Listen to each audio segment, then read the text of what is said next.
Gestion de la taxe sur la valeur ajoutée en République démocratique du Congo, enjeux, défis et perspectives d'avenir de 2012 à 2021. C'est le thème du mémoire du diplôme d'études approfondies défendu par le chef des travaux Francine Nzumba-Ndinga à l'Université pédagogique nationale. Dans l'économie de son travail, l'impétrante a souligné que l'État congolais est en crise économique. Une situation que chacun d'entre les Congolais n'ignore pas car le secteur minier, qui hier contribuait à la hauteur de 60 à 70%, est tombé en faillite. La GECAMINE et la MIBA, qui constituaient le poumon du secteur économique, faisant la fierté du Zaïre à l'époque, sont devenues improductives suite au vieillissement des outils de production.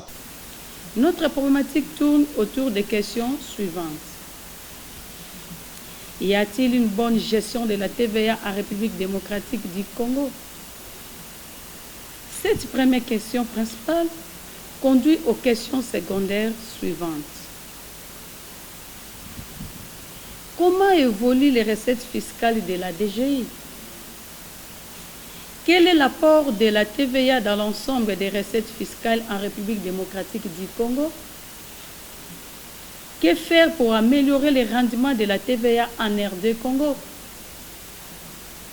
Partant de la problématique, nous soutenons les deux hypothèses suivantes. Il existerait une mauvaise gestion de la taxe de la valeur ajoutée, car ces avantages ne se font pas sentir parmi les recettes de la DGI. À titre illustratif, les recettes de la DGI, de la TVA générées par cette régie évoluent dans le mauvais sens, avec des écarts négatifs pendant les périodes sous-études. Les rendements de la TVA en République démocratique du Congo nécessiteraient les renforcements de mesures de contrôle par l'État, car la part de la TVA s'élèverait à la hauteur de 20 à 30% pendant les périodes sous-études. Pour mieux soutenir nos hypothèses, nous avons réparti le présent travail en 3 chapitres. Le premier chapitre aborde des considérations générales liées aux théories et notions de base. Le deuxième chapitre décrit non seulement la gestion de la TVA, mais également le fonctionnement et l'organisation de la Direction générale des impôts et de la Direction générale des douanes et assises, des administrations chargées de la gestion de la TVA en République démocratique du Congo.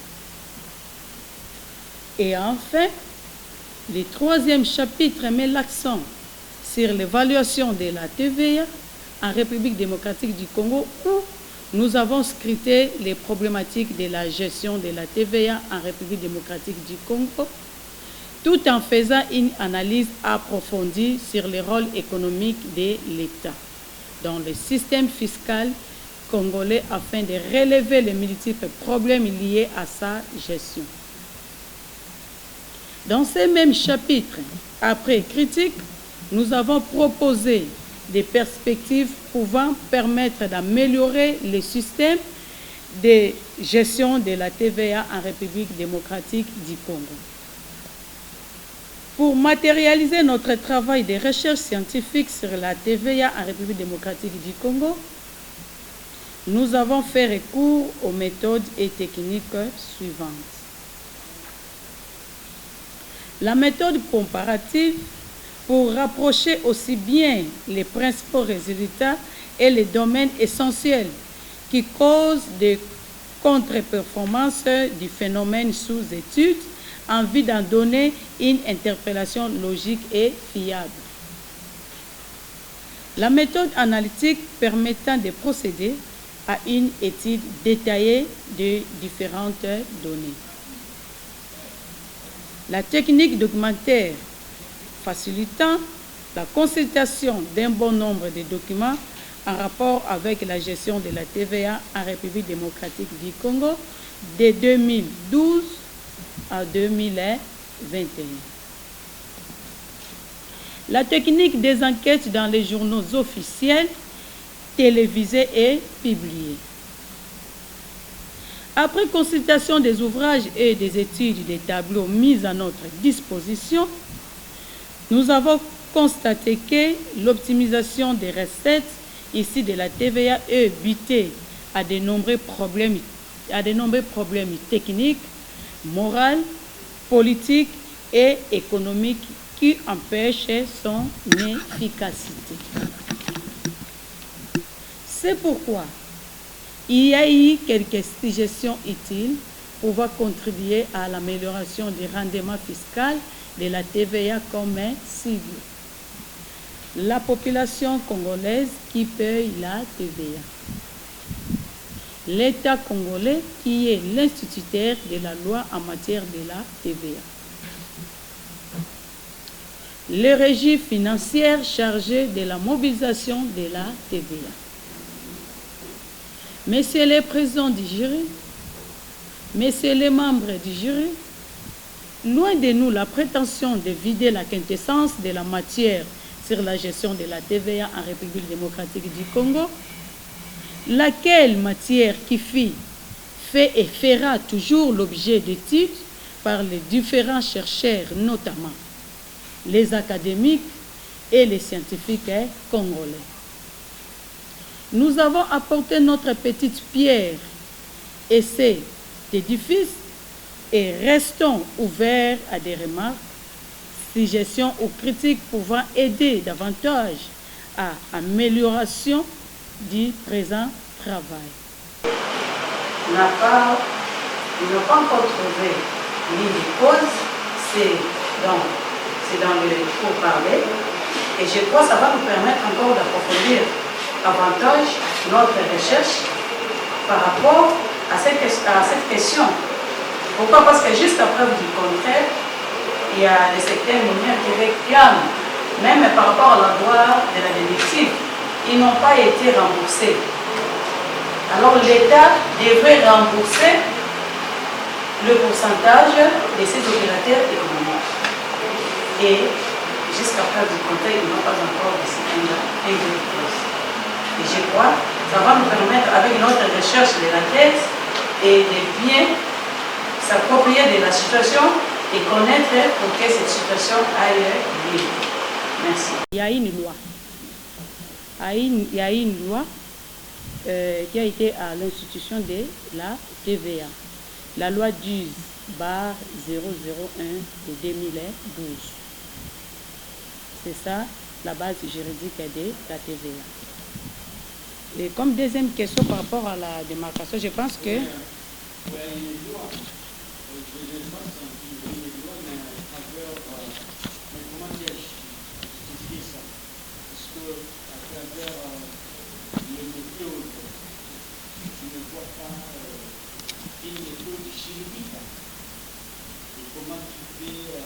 l'exonération, et seulement parce que nous avons pu à énumérer à la méthodologie pour dire que nous avons encore utilisé, pas été cité, mais quand même la TVA a plusieurs lois. Et il y a aussi la loi sur les exonérations. Mais avec la TVA a une mission qui devait quand même accroître l'économie, ou qui devait croître l'économie de notre pays, ou augmenter l'économie de notre pays. Et je crois que j'avais dit ceci, étant qu'intellectuel, un intellectuel, c'est-à-dire il est là pour porter des solutions, là où il y a un problème. Et c'est ce que je vois avec la TVA. Sa mission d'abord, c'est d'abord améliorer le climat des affaires, élargir l'assiette fiscale et organiser les secteurs informels. Et lorsqu'on améliore le climat des affaires, vous aurez plus d'investisseurs. Alors le taux de chômage va encore diminuer.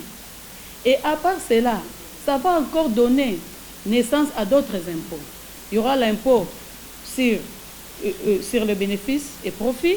Il y a aussi l'IPER. Et c'est ça.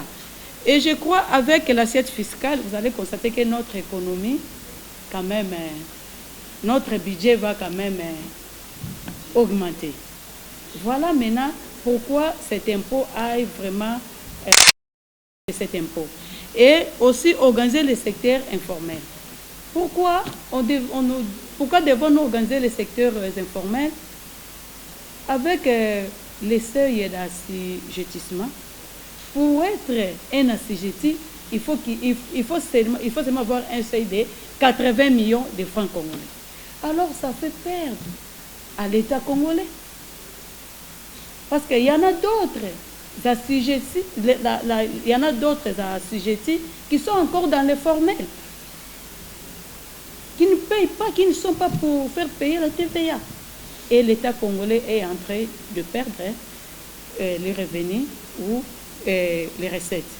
Et je pense que nous disons aux autorités de la DGI de pouvoir un peu revoir leur façon de faire, renforcer les contrôles, améliorer leur façon de faire et surtout de proposer un modèle ou pour sécuriser les factures, ils devaient proposer le modèle des factures. Ça va permettre de bien contrôler notre recette. Poursuivant son allocution, elle a fait attendre qu'après analyse et investigation des données, les résultats ont démontré que pendant la période sous étude, il y a le différent taux de l'ordre de 86,61% en 2012, 39,64% en 2013, 91,82% en 2014, 31,86% en 2015, 36,8% en 2016, 32,7% en 2017 et 2,13%, mais aussi 2,7% en 2021. Évaluation et la délibération du jury. À huis clos fait, le chef des travaux Francine a réussi avec mention grande distinction. Nous avons parlé de gestion de la taxe sur la valeur ajoutée en République démocratique du Congo, enjeux, défis et perspectives d'avenir de 2012 en 2021. Et pourquoi nous avons été étiquetés par rapport à la gestion? Et nous avons constaté par rapport à la mission qui a été confiée à la DGI, par rapport à cet impôt qui est la TVA, et nous avons constaté que la mission c'était tellement noble. On a donné la mission d'améliorer le climat d'affaires, élargir l'assiette fiscale, organiser les secteurs informels. Lorsqu'on améliore le climat d'affaires, vous allez constater qu'il y aura diminution des taux de chômage parce que nous aurons plus des investisseurs. Et à part cela, ça va encore donner naissance à d'autres impôts, qui est l'impôt sur la bénéfice et l'UPR. Lorsqu'on parle d'élargir l'assiette fiscale, vous allez constater que notre budget de l'État sera augmenté. Lorsqu'on organise les secteurs informels, nous avons un problème qui bloque. C'est un seuil d'assujettissement. Nous avons constaté jusqu'à aujourd'hui que la TVA en RDC a échoué. Et sur ce, on ne peut pas quand même y croiser les bras parce que cet impôt est tellement important dans notre pays. Et tant qu'intellectuel, un intellectuel c'est quelqu'un qui trouve là où il y a un problème.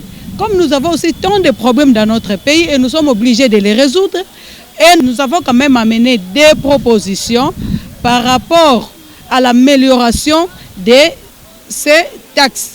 Et nous avons proposé à la DGI de renforcer les contrôles et de mettre en place quand même un échantillon de facturation auprès des assujettis et pour bien sécuriser notre recette. En plus de cela, nous avons dit aussi, comme il y a un problème technique, problème moral, économique, ainsi que problème politique, comme technique, nous sollicitons aux cadres ou aux personnes qui gèrent la TVA, chaque fois d'intéresser les experts en matière. Parce que là, sur le plan technique, il faut qu'il y ait des experts.